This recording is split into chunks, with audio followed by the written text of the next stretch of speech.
খুব শিগগিরই হয়তো এটাই হতো আপনাদের শেষ দেখা, আর হয়তো দেখা নাও হতে পারে। না না ভাই, আপনি অনেকদিন বাঁচবেন, দীর্ঘজীবী হবেন ভাই।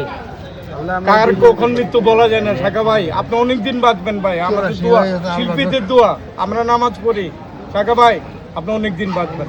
শাখা ভাই, এই যে যারা তরুণ আছে এখন কাজ করছে, যারা আপনাকে দেখে অনেকে আবেগ কিভাবে দেখেন আসলে আপনার সঙ্গে কাজ করতে পারবেন? সম্ভাবনা কম এই জন্যে, কারণ আমাদের এখন কাজ নাই, এমডিতেই পুরো এমডিতেই কাজ নেই। যাওয়ার দিকটা হয় তারা আমাকে চেনে না আর কাজও দেয় না, যার জন্য তাদের সঙ্গে গ্যাপটা পেয়ে গেছে। এবং আপনার অনেক সহকর্মীরাও নাই। আমাদের কাছে আপনার প্রত্যাশা কি, শিল্পী সমিতির কাছে প্রত্যাশা কি? হয়তো আল্লাহ এক সময় আপনি থাকবেন, আমি থাকবো না, কিন্তু আমাদের সমিতিটা থাকবে। এটা নিয়ে আপনার একটু যদি মানে আপনার কি মতামত বা আপনার অভিমত? মতামত একটাই, সেটা হলো আমরা অতীতে যা করতে পারিনি তোমরা সেটা করে দেখাও। অনেকদিন পরে আছেন, অনেকেই দেখছেন, আসলে কেমন লাগছে নিজের কাছে? আর এখন সবারই তো দেখছি। এবং একটু আমি একটা ভুল ভাঙাতে চাই, সেটি হচ্ছে যে আমরা সামাজিক যোগাযোগ মাধ্যমে বেশ কয়েকবার দেখেছি, সেটি হচ্ছে ভাইয়া শাখা ভাইকে নিয়ে এরকম প্রচারণা হয়েছে তিনি অভাবগ্রস্ত, তিনি চলতে পারে না, হ্যাঁ তিনি অর্থের জন্য চিকিৎসা করতে পারে না, এরকম। কিন্তু একটি বিষয় হচ্ছে দেখেন, শাখা ভাই কিন্তু অনেক দূর থেকে আসে। তো এই যে অনেক দূর থেকে আসে শিল্পীদের টানে, সমিতির ভালোবাসার টানে, হ্যাঁ, তো সেখানে ওনার কিন্তু একটা ব্যক্তিগত গাড়ি নিয়ে আসার দরকার হয়। হ্যাঁ ব্যক্তিগত গাড়ি। কিন্তু দেখেন, কিন্তু আজকে শাখা ভাই এসে কোথাও বলছে কাউকে যে আমি চলতে পারি না, বলছে? কিন্তু এই যে এই ভিডিওগুলো বা এই ক্যাপশনের কারণে শাখা ভাই তো নিজে ব্যক্তি একজন, কিন্তু ওনাকে দেশের কোটি কোটি মানুষ ভালোবাসে, ওনার উপস্থিতি আবারও চায়। পাশাপাশি উনি কিন্তু ওনার পরিবার, আত্মীয় স্বজনের কাছে এই ক্যাপশনের কারণে অনেক ছোট হতে হয়। অনেক আত্মীয় স্বজন হয়তো শাখা ভাইকে ফোন দিয়ে বলে, হ্যাঁ আপনি কি মেডিসিন নাই, আপনার ঘরে কি চাল নাই, ডাল নাই? তো আমি শাখা ভাইকে এখানে রেখে আমি রিকোয়েস্ট বইবেন আমাদের মধ্যে আইন বুড়ি আসতে পারে, হ্যাঁ বুড়ির লগে আছে। আইছে ভাবি আইছে কই আইন ভিতরে তো কাজ করবে না। ইলেকশনের সময় ওরা হয়তো ব্যস্ততার সময় শিপনটা তো চিনে নি বা জয়, এরা তো মানে চিনে নি। এরা যদি কোনো কর্পোরেশন না করে অসুবিধা নাই।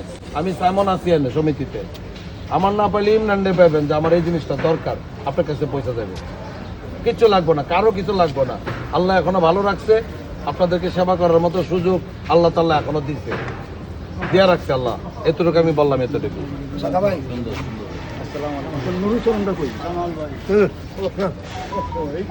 বন ভাবির সাথে বন, কোনো কিছু দরকার হইলে আমার সমিতিতে যাই ইমরানরে কইবেন সাইমন কইছে কাজটা করার লাগে, এতটুকু কইরা দিব। যে কোনো কাজে হোক, যে কোন পকেটে টাকা নাই এটা ওপেনলি বললাম না, বলার উচিত না, তারপর আমি সহযোগিতা করবো আমার ক্ষমতা বলে যা। আলহামদুলিল্লাহ। আর একটু বলে দিই, সালমান ভাই কিন্তু আমি জানি না কি ধরনের আমার কাছে প্রিয় মানুষ, সে কিন্তু মানুষের সেবা করে, মুখ দেখাই করে।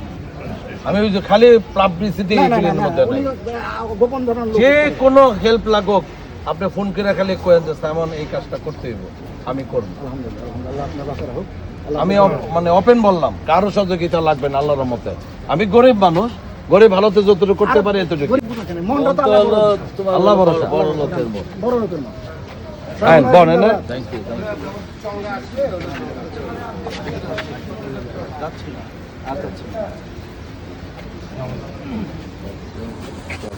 সালমান ভাই কই? এই যে কাকা ভাই, আসসালামু আলাইকুম।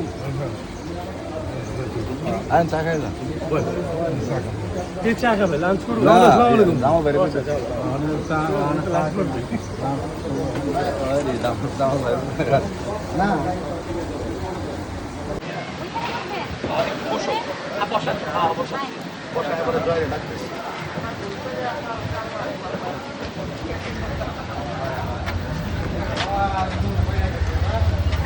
সেলিম ভাই, আরে এই স্যার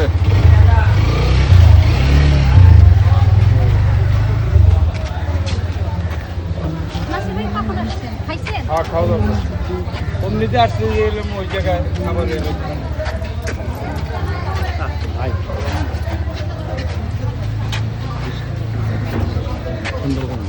আমরা বিশ্বাস হয় কি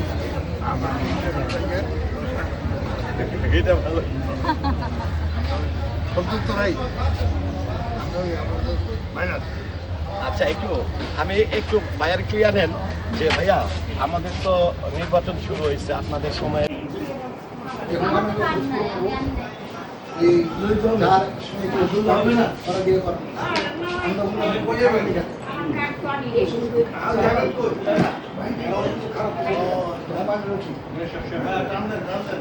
অনেক আগে